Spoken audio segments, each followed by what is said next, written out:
قال الله تعالى في القرآن المجيد أعوذ بالله من الشيطان الرجيم بسم الله الرحمن الرحيم يمحق الله الربا ويربي الصدقات والله لا يحب كل كفار أثيم صدق الله العلي العظيم കരുണാവാരിധിയായ കാരുണ്യവാനായ അല്ലാഹു റബ്ബുൽ ഇസ്സത്ത് നമ്മെ ഒരുമിച്ച് കൂടിയതുപോലെ ജന്നാത്തുൽ ഫിർദൗസിൽ ഹബീബ് തിരുനബി സല്ലല്ലാഹു അലൈഹി വസല്ലം തങ്ങളോടൊപ്പം സച്ചരിതരായ സലഫു സ്വാലിഹീങ്ങളോട് കൂടെ ഒരുമിപ്പിക്കുമാറാകട്ടെ. നമ്മിൽ നിന്ന് വന്നുപോയ ചെറുതും വലുതുമായ എല്ലാ തെറ്റുകുറ്റങ്ങളെയും കാരുണ്യവാനായ അല്ലാഹു തആല വിട്ടുകൊടുത്ത് മാപ്പാക്കുമാറാകട്ടെ. അല്ലാഹുവിൻ്റെ ഇംഗിതത്തിലായി അവൻ്റെ പൊരുത്തത്തിലായി പൂർണ്ണമായും റബ്ബിന് തൃപ്തിപ്പെട്ട രൂപത്തിൽ ജീവിച്ച് പുണ്യമായ റമദാൻ അനുകൂലമായി സാക്ഷി നിൽക്കുന്ന ഭാഗ്യവാന്മാരെ അല്ലാഹു നമ്മെ എല്ലാവരെയും ഉൾപ്പെടുത്തുമാറാകട്ടെ. പ്രിയമുള്ള സത്യവിശ്വാസികളെ, റഹ്മത്തിന്റെ 10 ഇനി വളരെ കുറഞ്ഞ ദിവസങ്ങൾ മാത്രമാണ് നമ്മിൽ അവശേഷിക്കുന്നത്. അള്ളാഹുവിന്റെ റഹ്മത്തിന് വേണ്ടി നാം സദാ അള്ളാഹുവിനോട് ദുആ ചെയ്തുകൊണ്ടിരിക്കുമ്പോൾ അല്ലാഹുമ്മ റഹ്മനി യാ അർഹമർ റഹീമീൻ, അള്ളാഹുവേ നിന്റെ റഹ്മത്ത് ഞങ്ങൾക്ക് നൽകണേ റബ്ബേ, നീ കരുണാവാരിധിയാണല്ലോ എന്നൊക്കെ പറഞ്ഞ് നമ്മളിങ്ങനെ ദ്വാരക്കുന്നത്. പക്ഷെ ആ റഹ്മത്ത് വെറും പ്രാർത്ഥനയിലൂടെ മാത്രം കിട്ടുന്ന ഒന്നല്ല. അള്ളാഹു നമ്മോട് റഹ്മത്ത് കാണിക്കണമെങ്കിൽ സൃഷ്ടികളോടും നമ്മൾ റഹ്മത്ത് കാണിക്കണം. സൃഷ്ടികളോട് ചെയ്യേണ്ട കടപ്പാടുകളും കടമകളും നിർവഹിക്കുമ്പോഴാണ് അള്ളാഹുവിന്റെ റഹ്മത്ത് നമുക്ക് ലഭിക്കുന്നത്. വിശുദ്ധ ഖുർആനിലും ഹദീസുകളിലും ഒക്കെ അതുമായി ബന്ധപ്പെട്ട് ഒരുപാട് ചർച്ചകൾ നമുക്ക് കാണാം. അല്ലാഹു തആല പറയുന്നുണ്ട്, ഇന്ന റഹ്മതി വസിയത് കുല്ല ശൈഇ ഫസഅക്തുബുഹാ للذين يتقون ويؤتون الزكاة. അല്ലാഹു പറയുകയാണ്, ഇന്ന റഹ്മതി വസിയത്ത് കുല്ല ശൈ, എന്റെ റഹ്മത്ത്, എന്റെ കാരുണ്യം അത് ലോകത്തുള്ള മുഴുവൻ വസ്തുക്കളെക്കാളും വിശാലമാണ്. അല്ലാഹുവിന്റെ കാരുണ്യം എന്ന് പറഞ്ഞാൽ നമുക്കത് കണക്കാക്കിയാൽ തീരില്ല. ഒരാളെ കൊണ്ട് അത് എണ്ണി കണക്കാക്കാൻ പറ്റിയ ഒന്നല്ല അള്ളാഹുവിന്റെ റഹ്മത്ത് എന്നുള്ളത്, അള്ളാഹുവിന്റെ കാരുണ്യം എന്നുള്ളത്. അത് ദുനിയാവിൽ തന്നെ അല്ലാഹു തആല ആ 99 നിന്ന് 1 മാത്രമാണ് അള്ളാഹു ഇവിടെ കൊടുക്കുന്നത്. ബാക്കി മുഴുവൻ പാരത്രിക ലോകത്തേക്ക് എടുത്തു വെച്ചിരിക്കുകയാണ്. അപ്പോ അള്ളാഹു പറയാണ്, ഇന്ന റഹ്മത്തി വസിയത്ത് കുല്ല ശൈ, എന്റെ കാരുണ്യം എന്ന് പറയുന്നത് അത് ലോകത്തുള്ള മുഴുവൻ വസ്തുക്കളെക്കാളും വലുതാണ്. ഫസഅക്തുബുഹാ, എന്നിട്ട് അള്ളാഹു പറയാണ്, അതിനെ ഞാൻ പ്രത്യേകമായി രേഖപ്പെടുത്തി വെച്ചിരിക്കുകയാണ്. എന്തിനെ? അള്ളാഹുവിന്റെ കാരുണ്യത്തെ. എന്നിട്ട് അള്ളാഹു പറയാം, ഇല്ലദീന യത്തഖൂൻ വയുതൂന അസ്സകാ വല്ലദീന ഹും ബിആയാതിനാ യുമിനൂൻ.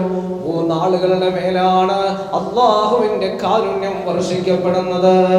ഒന്നാമതായി അല്ലാഹു പറഞ്ഞു, ലില്ലദീന യത്തഖൂന, തഖ്വയുള്ള ആളുകൾ, സൂക്ഷ്മതയുള്ള ആളുകൾ, അല്ലാഹുവിനെ സൂക്ഷിച്ചുകൊണ്ട് തെറ്റുകളിൽ നിന്നുകൊണ്ട് മാറി നിൽക്കുന്ന ആളുകൾ, നന്മകൾ പ്രവർത്തിക്കുന്ന ആളുകൾ, അവരുടെ മേലാണ്. രണ്ടാമത് അല്ലാഹു പറഞ്ഞു, വയൂതൂന സക്കാ, സകാത്ത് കൊടുക്കുന്ന ആളുകളുണ്ടല്ലോ, അല്ലാഹു തആല നൽകിയ സമ്പത്തിൽ നിന്നുകൊണ്ട് അല്ലാഹുവിന് വേണ്ടി ചെലവഴിക്കുന്ന ആളുകൾ. വസാരിഊ ഇലാ മഗ്ഫിറത്തിൻ മിർ റബ്ബിക്കും വജന്നത്തിൻ അർളുഹസ് സമാവാതു വൽ അർളു ഉഇദ്ദത് ലിൽ മുത്തഖീൻ. ആകാശഭൂമിയുടെ വിസ്തൃതിയുള്ള സ്വർഗ്ഗം അല്ലാഹു തിരഞ്ഞെടുത്തു വെച്ചിട്ടുള്ളത് തഖ്വയുള്ളവർക്കാണെന്ന് അല്ലാഹു പറഞ്ഞു. എന്നിട്ട് അല്ലാഹു പറഞ്ഞു, ആരാണവര്? അല്ലദീന യുൻഫിഖൂന അംവാലഹും, അല്ലാഹുവിന്റെ പൊരുത്തത്തിലായി അവരുടെ സമ്പത്തുകൾ ചെലവഴിക്കുന്ന ആളുകളാണ്. അവരുടെ കയ്യിൽ ഉള്ള സമയത്തും ഇല്ലാത്ത സമയത്തും, അഥവാ ക്ഷാമ സമയത്തും ക്ഷേമ സമയത്തും അവർ അല്ലാഹുവിന്റെ പൊരുത്തത്തിൽ ചെലവഴിക്കുകയെന്നവരാണ്. മാത്രവുമല്ല അല്ലാഹു പറയുകയാണ്, വജന്നത്തിൻ അർളുഹസ് സമാവാതു വൽ അർളു ഉഇദ്ദത് ലിൽ മുത്തഖീൻ അല്ലദീന യുൻഫിഖൂന ഫിസ്സറായി വൽ ളറായി വൽ ഖാദിമീനൽ ഗൈദ വൽ അഫീന അനിൻ നാസ്. കോപങ്ങളെ അടക്കി വെക്കുന്ന ആളുകൾ, അതുപോലെ ജനങ്ങളോട് നല്ല രൂപത്തിൽ വർത്തിക്കുന്ന ആളുകൾ, അവർക്ക് വേണ്ടിയാണ് അല്ലാഹു സ്വർഗ്ഗം തയ്യാറാക്കി വച്ചിട്ടുള്ളതെന്ന് പറഞ്ഞപ്പോൾ അതിൽ ഒന്നാമത് അല്ലാഹു എണ്ണി പറഞ്ഞത് അല്ലാഹുവിന്റെ പൊരുത്തത്തിൽ സമ്പത്ത് ചെലവഴിക്കുന്ന ആളുകളാണ്. വയൂതൂന സകാത്ത, സകാത്ത് കൊടുക്കുന്ന ആളുകള്. വല്ലദീന ഹും ബിആയാതിനാ യുമിനൂൻ, അല്ലാഹുവിന്റെ ദൃഷ്ടാന്തങ്ങൾ വിശ്വസിച്ചുകൊണ്ട് അതിൽ ഉൾക്കൊള്ളുന്ന ആളുകള്. ഈ മൂന്ന് ആളുകൾക്കാണ് അള്ളാഹുവിന്റെ കാരുണ്യം ലഭിക്കുന്നത് എന്ന് വിശുദ്ധമായ ഖുർആനിലൂടെ അല്ലാഹു പറയണം. അപ്പോൾ ഈ മൂന്ന് വിഭാഗത്തിൽ നമ്മൾ പെടേണ്ടതുണ്ട് പ്രിയപ്പെട്ടവരെ. അതില് തഖ്വയുള്ള ആള്, അള്ളാഹുവിനെ സൂക്ഷിച്ചൊക്കെ നമ്മൾ തെറ്റുകളിൽ നിന്നൊക്കെ മാറിയൊക്കെ ജീവിക്കാം. അതേ സമയത്ത് അള്ളാഹിന്റെ ദൃഷ്ടാന്തങ്ങളെ നമ്മൾ വിശ്വസിക്കുന്നവരാണ്. പക്ഷെ സക്കാത്തിന്റെ കാര്യം വരുമ്പോ പല ആളുകളും പിന്നിലാണ്. സക്കാത്തിന്റെ വിഷയത്തിൽ വേണ്ടത്ര ഗൗരവം നമ്മൾ ഉൾക്കൊള്ളുന്നില്ല എന്നുള്ളത് അത് വാസ്തവമായ ഒരു കാര്യമാണ്. പല ആളുകളും സക്കാത്ത് കൊടുക്കാന്ന് പറഞ്ഞ റമദാൻ മാസത്തില് വരുന്നവർക്കൊക്കെ ഇങ്ങനെ കുറെ 10ന്റെ നോട്ട് അല്ലെങ്കിൽ ഒരു 50ന്റെ 100ന്റെ നോട്ട് ഇങ്ങനെ എടുത്തു വെച്ചിട്ട് അങ്ങോട്ട് കൊടുക്കും. അതുകൊണ്ടൊന്നും സക്കാത്ത് വീടൂല. അതിലൊക്കെ കുറെ ഷർത്തും ഫർദുകളൊക്കെ ഉണ്ട്. ഇൻഷാ അല്ലാഹ് വഴിയെ നമുക്ക് പറയാം. അള്ളാഹു തൗഫീഖ് ചെയ്യുമാറാകട്ടെ. അതിന്റെ ഗൗരവം നമ്മൾ മനസ്സിലാക്കണം സഹോദരങ്ങളെ. അള്ളാഹു പറയാം, والذين يكنزون الذهب والفضة ولا ينفقونها في سبيل الله فبشرهم بعذاب عليم. അല്ലാഹു നൽകിയ സ്വർണവും വെള്ളിയും, വല്ലദീന യക്നിസൂന الذهب والفضة, സ്വർണവും വെള്ളിയും അല്ലാഹു നൽകിയ സമ്പത്ത് അതിങ്ങനെ കുന്നുകൂട്ടി വെക്കുന്ന ആളുകൾ, വലാ യുൻഫിഖൂനഹാ ഫീ സബീലില്ലാഹ്, അല്ലാഹുവിന്റെ മാർഗ്ഗത്തിൽ അത് ചെലവഴിക്കാതിരിക്കുന്ന ആളുകൾ, അവരുടെ സ്വന്തം ആവശ്യത്തിന് അവരെ ചെലവഴിക്കുന്നു, പക്ഷേ അല്ലാഹുവിന്റെ മാർഗ്ഗത്തിൽ ചെലവഴിക്കുന്നില്ല. ഫബശിർഹും ബിഅദാബിൻ അലീം, വേദനാജനകമായ ശിക്ഷയാണ് അല്ലാഹു തആല അവർക്ക് വേണ്ടി ഒരുക്കി വച്ചിട്ടുള്ളത്. എന്നിട്ട് അടുത്ത ആയത്തിലൂടെ അല്ലാഹു പറയുകയാണ്, യൗമ യുഹ്മാ അലൈഹാ ഫീ നാരി ജഹന്നം ഫതുഖ്വാ ബിഹാ ജിബാഹും വജുനൂബുഹും വദുഹൂറുഹും ഹാദാ മാ കുൻതും തക്നിസൂൻ. അവർ ചെലവഴിക്കാതിരിക്കുന്ന സ്വർണ്ണങ്ങളും വെള്ളികളും അതുപോലെയുള്ള അവരുടെ ആഭരണങ്ങളും അതുപോലെയുള്ള അവരുടെ സമ്പത്ത് സമൃദ്ധികൾ ആഭിജാത്യങ്ങൾ എല്ലാം നാളെ റബ്ബുൽ ഇസ്സത്ത് നാളെ പരലോകത്ത് വിചാരണ ചെയ്യുന്ന ദിവസത്തിൽ യൗമ യുഹ്മാ അലൈഹാ ഫീ നാരി ജഹന്നം, അവരുടെ ആ വസ്തുക്കളെല്ലാം അല്ലാഹു തആല നരകത്തിലിട്ടുകൊണ്ട് തിളപ്പിക്കുന്നതാണ്. അല്ലാഹുവിന്റെ മാർഗ്ഗത്തിൽ ചെലവഴിക്കാത്ത ആഭരണങ്ങൾ അതൊക്കെ അല്ലാഹു എന്ത് ചെയ്യും? അത് നാളെ തിളപ്പിക്കുന്ന, എന്റെ വക പറയല്ലാട്ടോ, ഖുർആനിന്റെ അതേ വചനമാണ്. അല്ലാഹു തആല ജഹന്നം എന്ന് പറയുന്ന നരകത്തിലിട്ടുകൊണ്ട് ഇങ്ങനെ പൊള്ളിക്കും. എന്നിട്ടോ അത്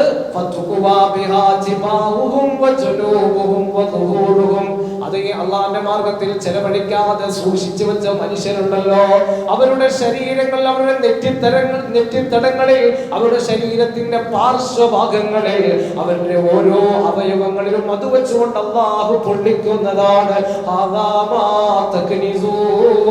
എന്നിട്ട് പറയും, ഇത് നീ ദുനിയാവിൽ വെച്ചുകൊണ്ട് ചെലവാക്കാതെ സക്കാത്ത് കൊടുക്കാതെ വെച്ച വസ്തുക്കളാണ് എന്ന് പറഞ്ഞിട്ട് പൊള്ളിക്കുമെന്ന് സയ്യിദുനാ റസൂലുള്ളാഹി സ്വല്ലല്ലാഹു അലൈഹി വസല്ലം തങ്ങൾ വിശുദ്ധമായ ഖുർആനിന്റെ ആയത്തോതി എന്ന് പ്രസംഗിച്ചപ്പോ മഹാന്മാരായ സഹാബത്ത് ഇങ്ങനെ കരയാൻ തുടങ്ങി. കാരണം അവരുടെയൊക്കെ വീടുകളില് സൂക്ഷിപ്പ് വസ്തുക്കൾ ഉണ്ടായിരുന്നു. കാരണവന്മാരാക്കി ഉണ്ടാക്കിയ വെച്ചിട്ടുള്ള വസ്തുക്കൾ, അവർ കച്ചവടം ചെയ്തുണ്ടാക്കിയ വസ്തുക്കൾ, ആഭരണങ്ങൾ, മറ്റു സ്വർണവും വെള്ളികളൊക്കെ അവരുടെ വീട്ടിലുണ്ടായിരുന്നു. അവരിങ്ങനെ കരയാൻ തുടങ്ങി. സഹാബത്ത് ചെലവഴിക്കുന്നവരാ, പക്ഷേ അവരുടെ ഈമാൻ കൊണ്ട് അവരിങ്ങനെ കരയാൻ തുടങ്ങി. ആ സമയത്ത് മഹാനായ സയ്യിദുനാ ഉമറുൽ ഫാറൂഖ് റളിയല്ലാഹു അൻഹു ഇത് അറിഞ്ഞു. ഉമർ റളിയല്ലാഹു അൻഹു പറഞ്ഞു, ഞാൻ അല്ലാഹുവിന്റെ ഹബീബിന്റെ അടുക്കൽ ചെന്നുകൊണ്ട് നിങ്ങൾക്ക് വേണ്ടി വാദിക്കാം, നിങ്ങൾക്ക് വേണ്ടി ഞാൻ വാദിക്കാം എന്ന് പറഞ്ഞു. എന്നിട്ട് റസൂലുള്ളാഹി തങ്ങളുടെ അടുക്കൽ ചെന്നുകൊണ്ട് അവർക്ക് വേണ്ടി ശുപാർശ നടത്തുകയാണ്. യാ നബിയല്ലാഹ്, അല്ലയോ പ്രവാചകരെ, ഇന്നഹു ഖബറ അലാ അസ്ഹാബിക ഹാദിഹിൽ ആയ. ആ ആയത്ത് അവതരിച്ചപ്പോ നബിയെ ഈ ആയത്തിന്റെ അർത്ഥം ചിന്തിച്ചുകൊണ്ട് അവിടുത്തെ സഹാബത്ത് വല്ലാത്ത പ്രയാസത്തിലാണ് നബിയെ, അവർ കരഞ്ഞുകൊണ്ടിരിക്കുകയാണ് നബിയെ എന്ന് മഹാനായ ഉമറുൽ ഫാറൂഖ് റളിയല്ലാഹു അൻഹു കാരുണ്യത്തിന്റെ കരകാണാ കടലായ ഹബീബായ മുത്ത് റസൂലുള്ളാഹി സ്വല്ലല്ലാഹു അലൈഹി വസല്ലമ തങ്ങളുടെ അടുക്കൽ ചെന്നുകൊണ്ട് അവരാധി പറയുമ്പോൾ കരയുന്ന കണ്ണുകളുമായ സഹാബത്ത് ഇങ്ങനെ ഉമർ റളിയല്ലാഹു അൻഹു വരുന്നതും കാത്തു നിൽക്കുകയാണ്. ഞങ്ങളെ പറ്റിയാണോ ഈ ആയത്ത് അവതരിച്ചിട്ടുള്ളത്? അല്ലാഹുവിന്റെ അടുക്കൽ നിന്നുകൊണ്ട് ഞങ്ങൾക്കാണോ ഈ ശിക്ഷ അനുഭവിക്കേണ്ടി വരുന്നത് എന്ന് ചിന്തിച്ചുകൊണ്ട് കരയുമ്പോഴാണ് മഹാനായ നബി സല്ലല്ലാഹു അലൈഹി വസല്ലം തങ്ങൾ പറഞ്ഞത്, ഇന്നല്ലാഹ ലം യഫ്രിദ് സകാത ഇല്ലാ ലിയുതയ്യിബ മാ ബഅദ മിൻ അഅമാലികും. നബി സല്ലല്ലാഹു അലൈഹി വസല്ലം തങ്ങൾ പറയുകയാണ്, നിങ്ങൾക്ക് അല്ലാഹു തആല സകാത്തിനെ ഫർളാക്കിയില്ലേ, അതിനെ പറ്റിയാണ് അല്ലാഹു പറയുന്നത്. ഇല്ലാ ലിയുതയ്യിബ മാ ബഅദ മിൻ അഅമാലികും, നിങ്ങളുടെ സമ്പത്തുകള് അത് ശുദ്ധീകരിക്കുന്നതിന് വേണ്ടിയല്ലേ അല്ലാഹു തആല അങ്ങനെ ഒരു സംവിധാനം ഉണ്ടാക്കി വെച്ചിട്ടുള്ളത്. സക്കാത്ത് കൊടുക്കണമെന്ന് അല്ലാഹു തആല കൽപ്പിച്ചിട്ടുള്ളത്. വഇന്നമാ ഫറദ അലാ മവാരിസ ലിതകൂന ലിമൻ ബഅദകും. അതേ സമയത്ത് അല്ലാഹു സുബ്ഹാനഹു വ തആല അനന്തരാവകാശം കൊടുക്കുന്നതിനെ പറ്റിയിട്ട് ഖുർആനിലൂടെ ആയത്ത് ഇറക്കിയിട്ട് നിങ്ങളോട് പറഞ്ഞില്ലേ? മഹാന്മാരായ സഹാബത്തിനോട് പറയാൻ അനന്തരാവകാശത്തെ പറ്റിയല്ല ഈ പറയുന്നത്, അല്ലാഹു തആല നിർബന്ധമാക്കിയ സക്കാത്തിനെ പറ്റിയാണ് പറഞ്ഞിട്ടുള്ളത്. ആ സക്കാത്ത് കൊടുക്കാതെ സമ്പത്ത് ഇങ്ങനെ കൂട്ടി വച്ചിട്ടുള്ള ആളുകള് അവരെ പറ്റിയാണെന്ന് പറഞ്ഞിട്ടുള്ളതെന്ന് പറഞ്ഞപ്പോഴാണ് മഹാന്മാരായ സഹാബത്തിന്റെ സമാധാനമായത്. പ്രിയപ്പെട്ടവരെ, മഹാനായ അലി ഇബ്നു അബീ ത്വാലിബ് റളിയല്ലാഹു അൻഹു പറയുന്നുണ്ട്, അബൂ ഉബൈദ റളിയല്ലാഹു അൻഹു 1000ഓളം വർഷങ്ങൾക്ക് മുമ്പ് കിതാബുൽ അംവാൽ എന്ന് പറയുന്ന കിതാബിൽ എഴുതി വെച്ചിട്ടുണ്ട്, വഹഖുന്നല്ലാഹി തബാറക വതആല അയ്യുആഖിബുഹും വയുഅല്ലിമുഹും. അല്ലാഹുവിന്റെ മാർഗ്ഗത്തിൽ ചെലവഴിക്കാത്ത ആളുകള്, സക്കാത്ത് കൊടുക്കാത്ത ആളുകളുടെ കയ്യിൽ നിന്ന് നിർബന്ധമായിട്ട് അല്ലാഹു തആല അത് പിടിച്ചു വാങ്ങും. അതിനുള്ള ശിക്ഷ അല്ലാഹു അവർക്ക് കൊടുക്കുമെന്ന് അല്ലാഹു തആല അത് വാഗ്ദാനം നൽകിയിട്ടുള്ള കാര്യമാണെന്ന് അലി ഇബ്നു അബീ ത്വാലിബ് റളിയല്ലാഹു അൻഹു പറഞ്ഞിട്ടുണ്ട്. പ്രിയപ്പെട്ടവരെ, അതുകൊണ്ട് സക്കാത്ത് എന്ന് പറഞ്ഞാൽ അത് ചെറിയൊരു കാര്യമല്ല. നമ്മൾ നിസ്കാരം കാണുന്നത് എപ്രകാരമാണോ, നോമ്പ് കാണുന്നത് എപ്രകാരമാണോ, അതുപോലെ തന്നെ ഗൗരവത്തോടു കൂടി കാണേണ്ട ഒരു കാര്യമാണ്. നബി തങ്ങൾ പറഞ്ഞു, തസദ്ദഖൂ, നിങ്ങൾ അല്ലാഹുവിന് വേണ്ടി സ്വതക്ക കൊടുക്കൂ, അല്ലാഹുവിന്റെ മാർഗ്ഗത്തിൽ നിങ്ങൾ ചെലവഴിക്കൂ. ഫഇന്നഹു യഅതി അലൈക്കും സമാൻ. ഈ സ്വതക്ക എന്ന് പറഞ്ഞ സക്കാത്തിനെ പറ്റിയാണ് നബി തങ്ങൾ പറഞ്ഞത്. കാരണം ഒരു കാലഘട്ടം വരാനുണ്ട് എൻ്റെ ഉമ്മത്തിന്. ഫഇന്നഹു യഅതി അലൈക്കും സമാൻ, ഒരു കാലഘട്ടം വരാനുണ്ട്. അന്നത്തെ ആ കാലഘട്ടം വരുമ്പോ യംശിർ റജുലു ബിസ്വദഖതി, ഒരു മനുഷ്യൻ അയാളുടെ സക്കാത്ത് കൊടുക്കാൻ വേണ്ടിയിട്ട് ഇങ്ങനെ നടക്കും. അങ്ങനെ ഓരോ മനുഷ്യന്മാരുടെ അടുക്കലേക്ക് ചെല്ലും അയാള്. ഫലാ യജിദു ആരും അത് സ്വീകരിക്കാനുണ്ടാവൂല. അങ്ങനെ ഒരാളുടെ അടുക്കൽ ചെല്ലും, യഖൂലു റജുലു, എന്നിട്ട് അയാളോട് പറയും, ലൗ ജിഅത ബിഹാ, ആ മനുഷ്യനെ സ്വതക്ക കൊടുക്കാൻ വേണ്ടിയിട്ട് ഇത് എന്റെ സക്കാത്താണ്, നിങ്ങൾക്ക് തരാൻ ഉദ്ദേശിക്കുന്നു എന്ന് പറഞ്ഞിട്ട് ആ സക്കാത്ത് കൊടുക്കാൻ വേണ്ടി ഒരു മനുഷ്യന്റെ അടുക്കലേക്ക് ചെല്ലുമ്പോ അയാൾ പറയുമത്രേ, നബി തങ്ങൾ പറയുകയാണ്, ലൗ ജിഅത ബിഹാ ബിൽ അംസി ലഖബിൽതുഹാ, ഇന്നലെ നീ വരാണെങ്കിൽ എനിക്കിത് ആവശ്യമായിരുന്നു, ഇന്ന് എനിക്കിതിന്റെ ആവശ്യമില്ല. അമ്മൽ യൗമ ഫലാ ഹാജത ലി ബിഹാ, ഇന്ന് എനിക്കിതിന്റെ ആവശ്യമില്ലാന്ന് ആ മനുഷ്യൻ പറയുന്ന ഒരു അവസ്ഥ. അഥവാ അവസാന കാലഘട്ടം വരുമ്പോൾ എല്ലാവരും സമ്പത്തുള്ള ആളുകളായിട്ട് മാറും, സക്കാത്തിന്റെ അവകാശികൾ ഉണ്ടാവൂല. അതുകൊണ്ട് സക്കാത്ത് കൊടുക്കാൻ പറ്റാത്ത ഒരു കാലം വരും. അതിനു മുമ്പ് നിങ്ങൾ സക്കാത്ത് കൊടുത്ത് വീട്ടണമെന്ന് സയ്യിദുനാ റസൂലുള്ളാഹി സ്വല്ലല്ലാഹു അലൈഹി വസല്ലമ തങ്ങൾ പഠിപ്പിക്കുക. പറയുകയാണ്. അതുകൊണ്ട് പ്രിയപ്പെട്ടവരെ, അതിന്റെ ആ ഗൗരവം ഉൾക്കൊണ്ടുകൊണ്ട് സക്കാത്ത് ചെലവഴിക്കാൻ വേണ്ടിയിട്ട് നമ്മൾ ശ്രദ്ധിക്കേണ്ടതുണ്ട്. മഹാനായ നബി തിരുമേനി സ്വല്ലല്ലാഹു അലൈഹി വസല്ലം തങ്ങൾ പറഞ്ഞു, സക്കാത്ത് എന്ന് പറഞ്ഞാൽ അത് പാവങ്ങൾക്കുള്ള ഒരു ഔദാര്യമല്ല, പണക്കാരൻ വെച്ച് നീട്ടുന്ന അവന്റെ ഔദാര്യമല്ല, അത് അവകാശമാണെന്ന് സയ്യിദുനാ റസൂലുള്ളാഹി സ്വല്ലല്ലാഹു അലൈഹി വസല്ലം തങ്ങൾ പറയാണ്. സക്കാത്ത് കൊടുക്കുന്ന സമയത്ത് പകരമായി ഒരു ദുആ നടത്തി കൊടുക്കാൻ അല്ലാഹുവിന്റെ റസൂലിനോട് പറയുന്നുണ്ട്. ഖുദു മിൻ അംവാലിഹിം സ്വദഖതൻ തുതഹിറും ബിഹാ വതുസക്കീഹിം വസല്ലി അലൈഹിം ഇന്ന സ്വലാതക സകനുൽ ലഹും. സൂറത്ത് തൗബയിൽ കാണാം. സക്കാത്തുമായി ബന്ധപ്പെട്ട ഒരു സ്ഥലത്ത് നബി സല്ലല്ലാഹു അലൈഹി വസല്ലം തങ്ങളോട് ദ്വാരന്ന് കൊടുക്കാൻ പറയുന്നുണ്ട്. പക്ഷേ ദ്വാരക്കൽ നിർബന്ധമൊന്നുമില്ല. അതുകൊണ്ട് ആരുടെയും ഔദാര്യമല്ല സക്കാത്ത് എന്ന് പറയുന്നത്, അവകാശമാണ്. നാളെ പരലോകത്ത് വരുമ്പോ നബി തങ്ങൾ പറഞ്ഞു, മിഅ്റാജിന്റെ യാത്രയിൽ എന്നെ സ്വർഗം കാണിച്ചപ്പോ ഏറ്റവും കൂടുതൽ ഞാൻ അവിടെ കണ്ടത് ഫക്കീറുകളായ പാവപ്പെട്ട മനുഷ്യരായിരുന്നു. പ്രിയപ്പെട്ടവരെ, അതുകൊണ്ട് സാധുക്കളെ നിസാരക്കാരായി കാണരുത്. അവർക്ക് കൊടുക്കേണ്ട അവകാശങ്ങൾ നമ്മൾ കൊടുക്കുക തന്നെ വേണം. സക്കാത്ത് കൊടുക്കുമ്പോ ഒരുപാട് കാര്യങ്ങൾ നമ്മൾ ശ്രദ്ധിക്കണം. എന്തിനാ ഈ സക്കാത്ത് അല്ലാഹു തആല ഇവിടെ ഉണ്ടാക്കി വെച്ചിട്ടുള്ളത്? ഇസ്ലാമിലെ സക്കാത്ത് എന്ന് പറഞ്ഞാൽ എന്താണ്? മഹാനായ ഇബ്നു ഹജർ റഹ്മത്തുള്ളാഹി അലൈഹി അവിടുന്ന് തുഫയിലെ 3-ാം വാല്യം 208-ാമത്തെ പേജിൽ പറയുന്നുണ്ട് എന്താണ് സക്കാത്ത്. ധനസംബന്ധമായ, ശരീര ധനസംബന്ധമായിട്ട് അല്ലെങ്കിൽ ശരീര സംബന്ധമായ പ്രത്യേകമായ രൂപത്തിൽ കൊടുക്കുന്ന സമ്പത്തിനാണ് സക്കാത്ത് എന്ന് പറയുന്നത്.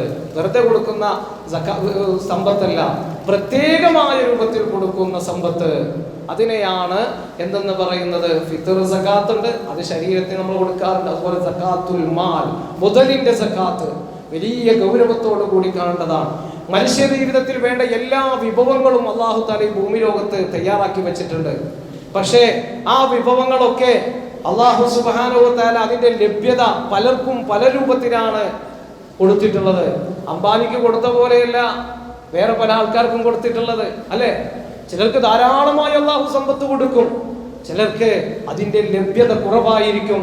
ചില ആളുകൾ അവരുടെ ബുദ്ധിപരമായിട്ട് അല്ലെങ്കിലോ കായികപരമായിട്ടോ ആ സമ്പത്തുകൾ നേടിയെടുക്കുന്നു. ചില ആളുകൾക്ക് അനായാസമായിട്ട് അവരുടെ കയ്യിലേക്ക് അത് ലഭിക്കുന്നു. എന്നാൽ അതൊന്നും കഴിയാത്ത പാവപ്പെട്ടവരായ ധാരാളം ആളുകളുണ്ട്. അവർക്കും ഈ അല്ലാഹു ഈ ഭൂമിയിൽ നൽകിയിട്ടുള്ള ഈ സമ്പത്തിൽ അവർക്കും അവകാശമുണ്ട്. അതുകൊണ്ട് എല്ലാം കൊടുക്കാനല്ല പറയുന്നത്. പക്ഷേ നമ്മുടെ സമ്പത്തിന്റെ അതിന്റെ 2.5% വെച്ചുകൊണ്ട് ഇൻഷാ അല്ലാഹ് വരുന്ന ആഴ്ച ഓരോ വിഷയങ്ങളിലും സക്കാത്തുണ്ട്. കറൻസിക്ക് വരെ സക്കാത്തുണ്ട്. സ്വർണത്തിന്റെ, വെള്ളിയുടെ, കച്ചവടത്തിന്റെ ഒരുപാട് കച്ചവടക്കാരുണ്ട്. അപ്പോൾ ഇത് ഒറ്റ ദിവസം കൊണ്ടാണ് പറഞ്ഞു തീർക്കാൻ പറ്റിയ കാര്യമല്ല. അതുകൊണ്ട് വിശദമായി തന്നെ ചർച്ച ചെയ്ത കാര്യം ബാക്കി അടുത്ത ആഴ്ച പറയാം. അള്ളാഹു തൗഫീഖ് ചെയ്യുമാറാകട്ടെ. അപ്പൊ ഇതിന്റെ ഗൗരവമാണ് ഈ ആഴ്ച പറയുന്നത്. പ്രിയപ്പെട്ടവരെ, മഹാനായ മുആദ് റളിയല്ലാഹു അൻഹുവിനെ യമനിലെ ഗവർണറായിട്ട്, മഹാനായ ഈജിപ്തിലെ ഗവർണറായിട്ട് ഉമർ റളിയല്ലാഹു അൻഹു വിടുകയാണ്. അതിനുശേഷം റസൂലുള്ളാഹി തങ്ങൾ യമനിലേക്ക് അയച്ചു. അതിനുശേഷം ഉമർ റളിയല്ലാഹു അൻഹു ഈജിപ്തിലേക്ക് അയച്ചു. അങ്ങനെ മുആദ് റളിയല്ലാഹു അൻഹു സക്കാത്ത് ഇങ്ങനെ ശേഖരിക്കാൻ തുടങ്ങി. സക്കാത്തിന് 3 രൂപമുണ്ട്. ഒന്ന് സ്വന്തമായി കൊടുക്കുക, സക്കാത്ത് സ്വന്തമായിട്ട് കൊടുക്കുക.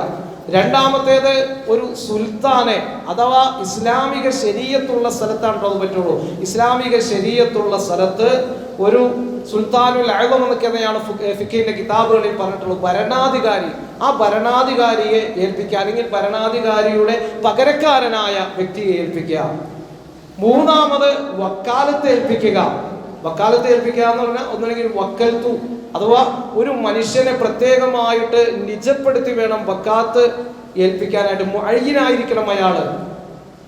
വക്കൽത്തു സെയ്ദിനെ ഞാൻ ഏൽപ്പിച്ചു, അല്ലെങ്കിൽ വക്കൽത്തു മുഹമ്മദിനെ ഞാൻ ഏൽപ്പിച്ചു. ഇങ്ങനെ ഒരു വ്യക്തിയെ നമുക്ക് പറയാൻ പറ്റില്ല. അല്ലാതെ ഒരു സംഘടനയെ ആ സംഘടനയെ ഞങ്ങൾ ഏൽപ്പിച്ചു എന്ന് പറഞ്ഞാൽ സക്കാത്തൊന്നും വീടൂല.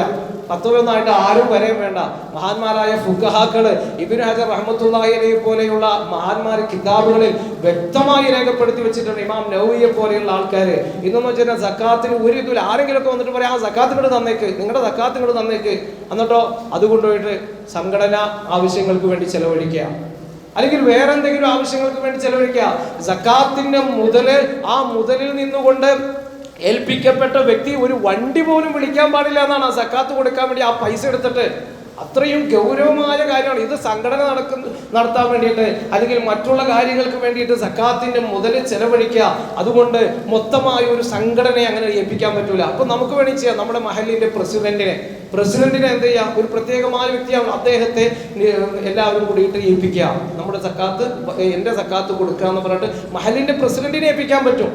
അതൊക്കെ ഫുഖഹാക്കൾ അതിന്റെ ആ വശങ്ങൾ വിശദീകരിച്ച് തന്നിട്ടുണ്ട്. അപ്പോൾ വക്കാലത്ത് ഏൽപ്പിക്കുന്ന വ്യക്തി എന്ന് പറയുന്നത് മുഅയ്യിനായിരിക്കണം, പ്രത്യേകമായി ശ്രദ്ധിക്കണം. അല്ലാതെ ഏതെങ്കിലും ഒരു സംഘടനയെ കൊടുത്തിട്ട് ഇത് നിങ്ങൾ എൻ്റെ സക്കാത്തോട് കൊടുത്തേക്കിട്ടോ എന്ന് ഏൽപ്പിച്ചു കഴിഞ്ഞാൽ ആ സക്കാത്ത് വീഴൂല. ആ സക്കാത്ത് അത് വേണ്ട രൂപത്തിലല്ല ചെലവഴിച്ചത്. ആരെങ്കിലും പോക്കറ്റിലേക്കൊക്കെ പോകുകയാണെങ്കിൽ സക്കാത്ത് കൊടുക്കാത്തവനായി നമ്മൾ കണക്കാക്കപ്പെടും, അതിന്റെ ഹക്ക് വീഴൂല. അതുകൊണ്ട് ആ വിഷയം പ്രത്യേകമായി ശ്രദ്ധിക്കുക. സക്കാത്ത് വലിയ ഗൗരവമാണ് പ്രിയപ്പെട്ടവർ. അങ്ങനെ മുആദ് റളിയല്ലാഹു അൻഹുവിനെ ഏൽപ്പിച്ചു. ഉമർ റളിയല്ലാഹു അൻഹു, മുആദ് റളിയല്ലാഹു അൻഹു അതിന്റെ 1/3 ഭാഗം തിരിച്ചയക്കാണ് മദീനത്തേക്ക്.